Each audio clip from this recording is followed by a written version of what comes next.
السلام علیکم ورحمۃ اللہ وبرکاتہ۔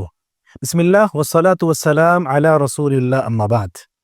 ناظرین کرام، اسلام نے ہمیں نیک اعمال پر ابھارا ہے۔ جو بندہ اپنی زندگی کے اندر نیک کام کرتا ہے وہ اس کا فائدہ دنیا اور آخرت دونوں جگہ پاتا ہے۔ اسلام یہ ایسا دین ہے جو بالکل آسان ہے، سہل ہے، ایزی ہے۔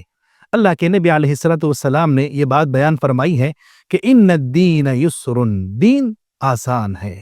یہ دین اس طور پر بھی آسان ہے کہ اس نے اپنے ماننے والوں کو اس بات کی ترغیب دلائی ہے کہ جو بندہ اپنے اس دین پر عمل کرے گا اس کے لیے جو ہے جنت ہے۔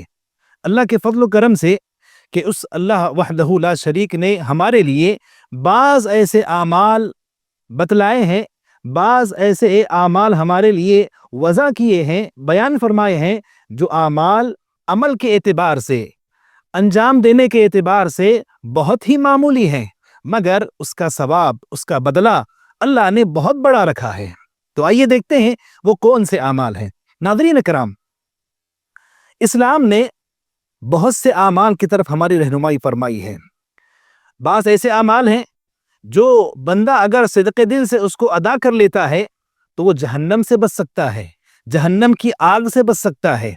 اللہ کے نبی علیہ الصلوۃ والسلام فرماتے ہیں، صحیح بخاری اور مسلم کی روایت ہے، اتقوا النار ولو بشق تمرہ، کہ لوگو تم جہنم کی آگ سے بچو اگرچہ کھجور کا آدھا حصہ ہی اللہ کی راہ میں صدقہ کر کے ہی کیوں نہ ہو۔ ایک بندہ، اس کے پاس اگر مال ہو تو وہ اپنے مال کو اللہ کی راہ میں خرچ کرے، اور اگر اس کے پاس یہ مال بھی نہ ہو، یہاں تک کہ کھجور کا آدھا حصہ بھی جو ہے اسے اللہ کی راہ میں خرچ کرنے کے لیے نہ میسر نہ ہو، نہ ملے، اللہ کے نبی علیہ الصلوۃ والسلام فرماتے ہیں فَإِن لَمْ تَجِدُوا فَبِكَلِمَةٍ طَيِّبَةٍ، اگر تمہارے پاس آدھا کھجور بھی نہ ہو، کھجور کا آدھا حصہ بھی نہ ہو، تو تم جو ہے اچھی گفتگو کے ذریعے اپنے آپ کو جہنم کی آگ سے بچا لو۔ ناظرین اکرام، آپ تھوڑا غور کریں، اللہ کے نبی علیہ الصلوۃ والسلام نے دو باتوں کی طرف رہنمائی فرمائی ہے۔ آپ نے یہ بات بیان فرمائی کہ اگر تم چاہتے ہو کہ تمہیں جہنم سے آزاد کر دیا جائے، اگر تم چاہتے ہو کہ تم جہنم سے بچ جاؤ، تو تم جو ہے صدقہ کرو۔ یہ معمولی سی چیز جو حدیث کے اندر بیان فرمائی گئی کہ آدھا کھجور کا حصہ اگر تمہارے پاس ہے اور تم اسے اللہ کی راہ میں دے سکتے ہو تو دے دو، یہ تمہارا دینا تمہیں جہنم کی آگ سے بچائے گا۔ اللہ کے نبی علیہ الصلوۃ والسلام کی حدیث پر غور کیجئے، آپ نے فرمایا کہ اگر یہ کھجور کا آدھا حصہ بھی تمہارے پاس میسر نہ ہو، کھجور کا آدھا ٹکڑا بھی تمہارے پاس نہ ہو، تو تم اچھی گفتگو کے ذریعے، اچھی بول کے ذریعے، اچھی بات کرنے کے ذریعے اپنے آپ کو جہنم سے بچایا کرو۔ ناظرین کرام، آپ غور کریں، یہاں اللہ کے نبی علیہ الصلوۃ والسلام ایک چھوٹے سے عمل کی طرف میری اور آپ کی رہنمائی فرما رہے ہیں کہ ہم اللہ کی راہ میں صدقہ کریں۔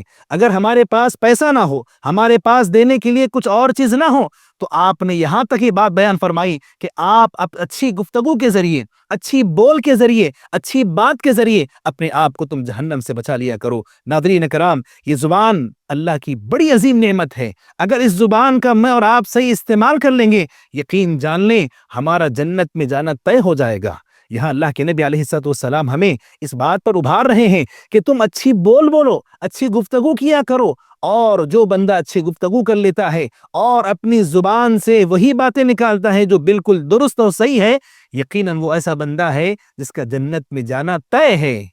اللہ کے نبی علیہ الصلوۃ والسلام کی وہ بڑی مشہور حدیث، آپ نے فرمایا کہ من یضمن لی ما بین لحیہ وما بین رجلیہ اضمن لہ الجنہ، جو بندہ مجھے دو چیزوں کی ضمانت دے دے، ایک ہے زبان، ما بین لحیہ، دو جبڑوں کے درمیان کی چیز یعنی زبان، وما بین رجلیہ، اور دو پیروں کے درمیان کی جگہ یعنی شرمگاہ، اگر بندہ ان دو چیزوں کی حفاظت کر لے، اس کی ذمہ داری لے لے اور اس کا صحیح استعمال کر لے، اللہ کے نبی علیہ الصلوۃ والسلام فرماتے ہیں اضمن لہ الجنہ، تو میں اسے جنت کی بشارت دیتا ہوں، میں اس بات کی گارنٹی لیتا ہوں کہ اللہ رب العالمین اس بندہ مومن کو ضرور جنت کے اندر داخل کریں گے۔ حضرات، یہ زبان اگر اس کا میں اور آپ صحیح استعمال کریں گے، اور آپ دیکھیے معمولی سا عمل ہے، زبان سے نکلنے والے جملے ہمارے بہت معمولی ہوتے ہیں، ہمیں اس میں تکلیف نہیں ہوتی، اگر ہم اس پر غور کریں گے اگر ہم اپنے بھائیوں کے ساتھ صحیح بولیں گے، اچھی گفتگو کریں گے، تو یقیناً جہاں جہنم سے بچنے کا یہ ذریعہ ہے وہیں جنت میں جانے کا بھی ذریعہ ہے۔ مگر ناظرین کرام، آج ہماری حالت کیا ہے؟ ہماری زبان سے نکلنے والی گفتگو کیسی ہے؟ آج ہم جب بولتے ہیں تو سامنے والے کے دل کو توڑ دیتے ہیں۔ آج جب ہم گفتگو کرتے ہیں تو سامنے والے کی اس کی حیثیت کو ہم ختم کر دیتے ہیں۔ یہ ہماری زبان کا غلط استعمال یقیناً ہمیں جہنم تک لے جا سکتا ہے۔ لہذا ان دو حدیثوں کے اندر اللہ کے رسول صلی اللہ علیہ وسلم نے ہمیں یہی پیغام دیا ہے کہ ہم اپنی زبان کا صحیح استعمال کریں۔ یہ معمولی سے جو کلمات ہمارے زبان سے نکلتے ہیں، اگر اس کا صحیح استعمال ہوگا تو یقیناً ہمارے لیے جہنم سے بچنا اور جنت میں جانا طے ہو جائے گا۔ ناظرین کرام، یہاں میں آپ کو ایک بات کی طرف آپ کی رہنمائی کرنا مناسب سمجھتا ہوں۔ اللہ کے نبی علیہ الصلوۃ والسلام نے ان دونوں حدیثوں کے اندر آپ نے جہنم سے بچنے کی بات بھی فرمائی اور جنت میں داخل ہو جانے کا ذریعہ بھی بتلایا۔ اگر میں اور آپ اس زبان کا صحیح استعمال کر لیں گے تو یقیناً ہمارے لیے جنت میں جانا آسان ہو جائے گا۔ اور یہ بات آپ یاد رکھیے، جو بندہ جنت میں داخل ہو گیا اور جس بندے کو جہنم سے دور کر دیا گیا، روئے زمین کا سب سے کامیاب اور فلاح پانے والا آدمی وہ ہے۔ قرآن کہتا ہے فمن زحزح عن النار، جس بندے کو جہنم سے دور کر دیا گیا، وادخل الجنہ، اور جس کو جنت کے اندر داخل کر دیا گیا، فقد فاز، وہ بندہ کامیاب ہے۔ قرآن گواہی دے رہا ہے کہ ہم کامیاب بن سکتے ہیں۔ اور کامیاب ہم کب بن سکتے ہیں؟ جب ہم اسلام کی تعلیمات پر عمل کریں گے اور یہ چھوٹے چھوٹے اعمال کو ہم دیکھتے ہوئے اس کے مطابق اگر زندگی گزاریں گے، یقیناً ہمارے لیے جنت میں جانا آسان ہو جائے گا اور جہنم سے بچنا یہ بھی ہمارے لیے آسان ہو جائے گا۔ اللہ مجھے اور آپ کو کہنے سننے سے زیادہ عمل کی توفیق عنایت فرمائے۔